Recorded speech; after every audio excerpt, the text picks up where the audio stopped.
ตัวยิ้มยาทีนี้อารมณ์เป็นกลางวันเนาะตัวยิ้มยาอารมณ์จนเนาะทีนี้เนาะจนเนาะเว็บไซต์กูเปลี่ยนยาวแล้วชาเบียร์เนาะที่เว็บไซต์เลยเนาะลูติสรุปสิตัวภาษา50ปีเนาะ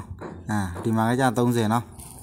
ที่มา30ไปอย่างเนาะโอเคเนาะลูติสรุปสิตัวภาษา50ปีเนาะจนเนาะกูตัวยิ้มเนี่ยโอ้จนเนาะပြပြီเนาะโอเคจนเนาะဖွင့်ပြเนาะโอเคပြီးလို့ရှိရင်ကျွန်တော်လူပုံနေရာကိုကျွန်တော်ပြပေးမယ်နော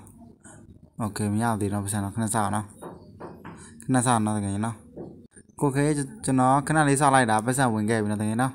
်အော်တိုပဲသူဝင်ခဲ့နော်ပတ်စံ50ရပြီနော်ကျွန်တော်ပြောအောင်နော်ပတ်စံ50ရပြီဆိုတာကိုသူကအော်တိုဝင်ခဲ့နော်โอเคပြီးလို့ရှိရင်တကယ်ချင်းတွေကိုကျွန်တော်စက်မှတ်နေပြပေးမယ်နော်ဆော့ဝဲလေးမျက်နှာဒီလိုပုံစံမျိုးဖြစ်ပါတယ်နော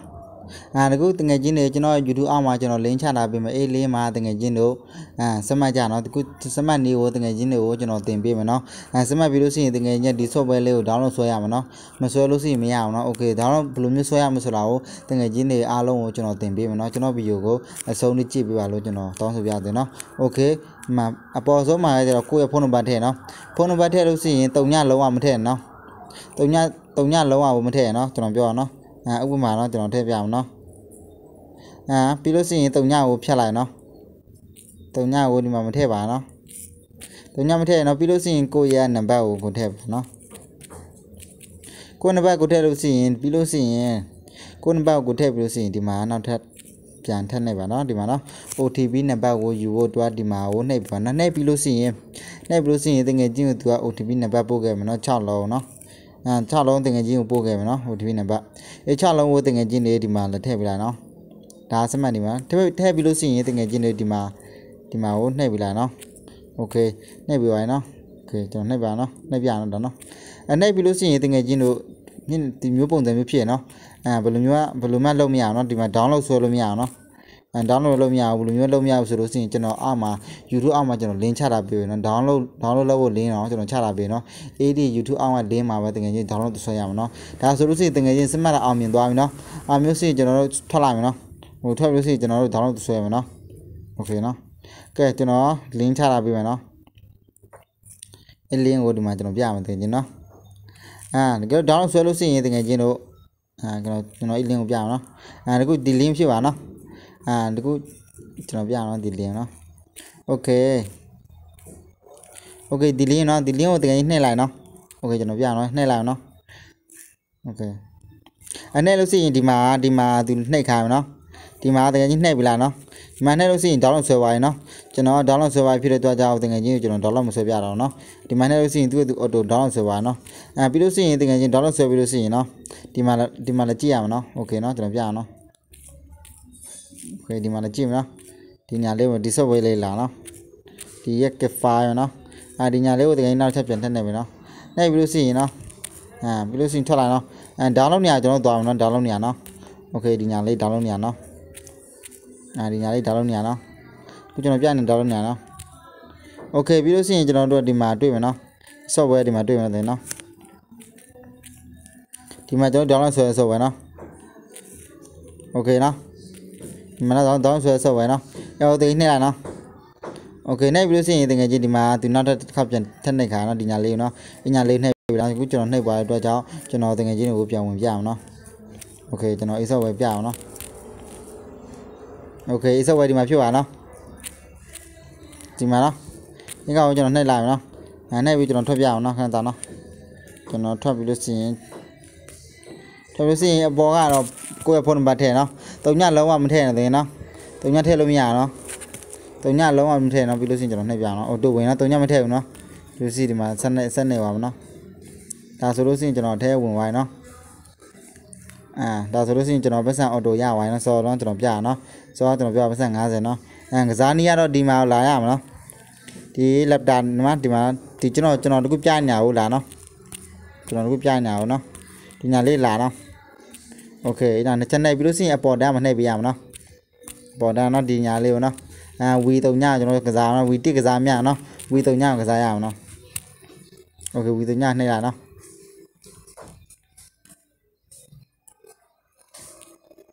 ်ကျွန်တော်တို့သူကဗီဒီယိုပြကြည့်ရနော်တကယ်နော်ဒါကျွန်တော်ကျွန်တော်နှိပ်လိုက်တော့ဒီမှာဒီစက္ကန့်ကျွန်တော်စောင့်ပြရအောင်နော်ဒီစက္ကန့်စောင့်ပြလားနော်စက္ကန့်စောင့်လို့ရှိရင်ကိုမဆန်ရမယ်နော် စက္ကန့်ခဏစားအောင်စောကျွန်တော်နှိပ်ပြအောင်နောက်ပြီးလို့စီနော်โอเคပြီးလို့စီရင်ကျွန်တော်ဒီအောက်မှာနှိပ်လိုက်နော်ဒီအောက်မှာချက်နေနော်ဒီအောက်မှာပြန်ထပ်နေနော်โอเคနှိပ်ပြီးလို့စီရင်ဒီမျိုးပုံစံပေါ်မှာဒီမှာနောက်တစ်ချက်ပြန်ထပ်နေနော်โอเคဒါဆိုလို့ရှိရင် तू ကကျွန်တော်တို့ပတ်စံပေးပြီနော်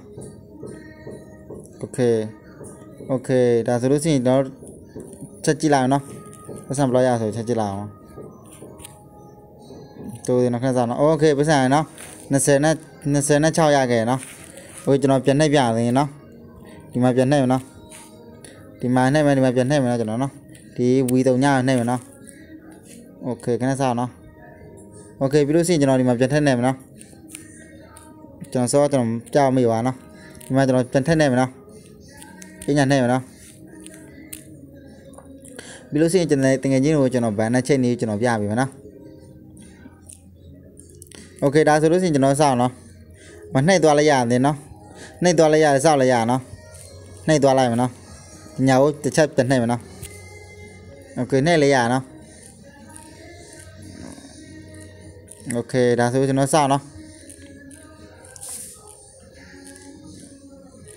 ခဏစောင့်ပါနော်ဒါမျိုးဆိုလို့ရှိရင်ကျွန်တော်ရမယ်ပတ်စံနော်ဒီမှာဆိုလို့ရှိရင်ပတ်စံပေးပြီနော်ဒီမှာနောက်ထပ်ပြန်တစ်ခါပြန်ထည့်လိုက်ပြီးလို့ရှိရင်ဒီမှာဒီညာလေးကိုပြန်ထည့်နေပါနော်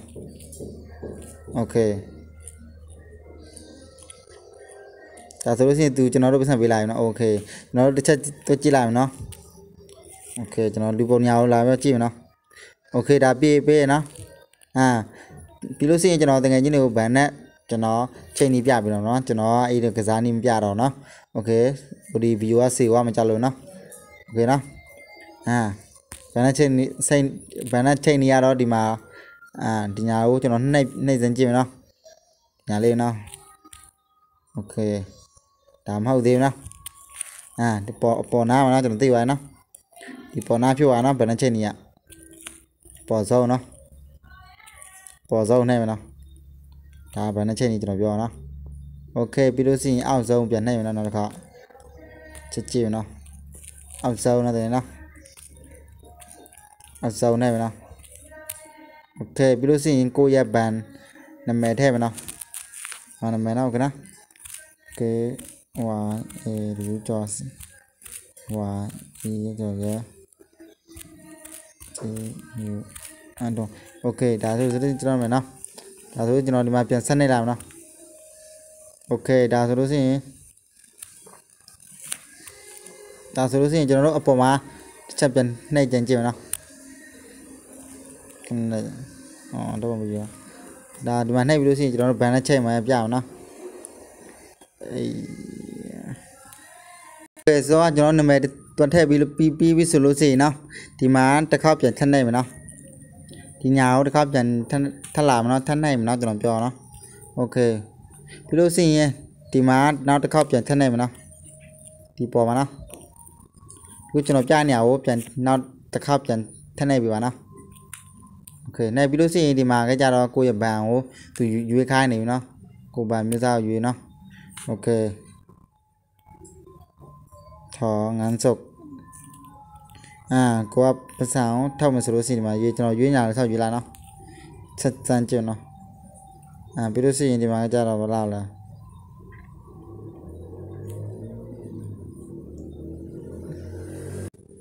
sorry တကယ်ချင်းစောဟာမဟုတ်သေးနော်စောကဘယ်နှချက်နဲ့မဟုတ်သေးနော်ကျွန်တော်ကြောက်နေပြီနော်နောက်ဆောင်တော့ကျွန်တော်ချက်ပြပါဦးနော်ဒီညာကျွန်တော်နှိပ်ကြည့်လိုက်အောင်နော်ပတ်စံထုံးညာကိုကျွန်တော်နှိပ်ကြည့်လိုက်အောင်နော်ဒါပတ်စံထုံးညာနော်โอเคနှိပ်ကြည့်လိုက်အောင်နော်နှိပ်ကြည့်ပြီးလို့ရှိရင်โอเคနောက်ဒီမှာနောက်ချက်တစ်ခါကျွန်တော်ပြန်ထည့်နိုင်မှာโอเคသူကကျွန်တော်တို့လိုအပ်ချက်ကဏ္ဍထည့်ခါနော်ကျွန်တော်တို့ကြားတဲ့နံပါတ်ကိုကျွန်တော်ထည့်ပြလာနော်โอเคနော်ကျွန်တော်ကြားတဲ့နံပါတ်ကျွန်တော်ထည့်ပြလာနော်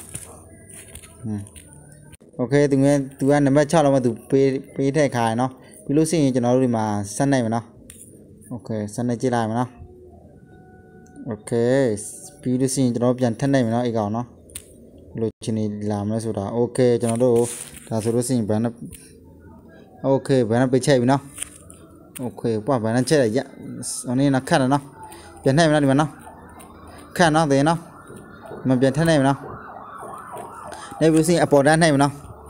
ပေါ်တန်းနိုင်မယ်နော်โอเคဒီမှာဆိုလို့ရှိရင်ကိုရအချက်လက်ကိုထည့်လို့ရပြီနော်ပ ပတ်စံကတော့250ပြည့်မှာပတ်စံထုတ်ရနော်အပေါ်မှာကကြတော့250ပြည့်မှာပတ်စံထုတ်ရနော်ပြီးလို့ရှိရင်ဒီမှာကကြတော့ကိုယ့်ရဲ့ဘဏ်နာမည်ထည့်မယ်ပြီးလို့ရှိရင်ကိုယ့်ရဲ့ဒီမှာကိုယ့်ရဲ့ဘဏ်ခြေဘဏ်ကြီးဒါကတော့ခြေဘဏ်ကြီးနော်ကိုယ့်ဘဏ်နာမည်ထည့်မယ်ဒါတော့ခြေသနက်ခါကိုဘဏ်မျိုးစားဒါတော့ဘဏ်ရဟိုနေနော်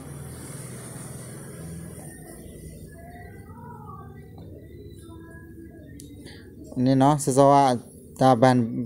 နံပါတ်เนาะပြီးလို့ရှိရင်စောစောကကျွန်တော်တို့ဒီဟိုနေเนาะနံပါတ်6လုံးเนาะစောစောကကျွန်တော်တို့ဒီနံပါတ်6လုံးကျွန်တော်တို့စောကကျွန်တော်လုပ်ပြနေရเนาะပြီးလို့ရှိရင်ဒီမှာဘန်မျိုးစားရွေးเนาะဘန်မျိုးစားရွေးပြီးလို့ရှိရင်ဖုန်းနံပါတ်ထည့်ပြီးလို့ရှိရင်ဒီမှာကကြတော့ကိုကြိုက်နေတာတစ်ခုထည့်လာเนาะကုန်ကြုံမိုင်เนาะကိုကြိုက်နေတာတစ်ခုထည့်လာเนาะ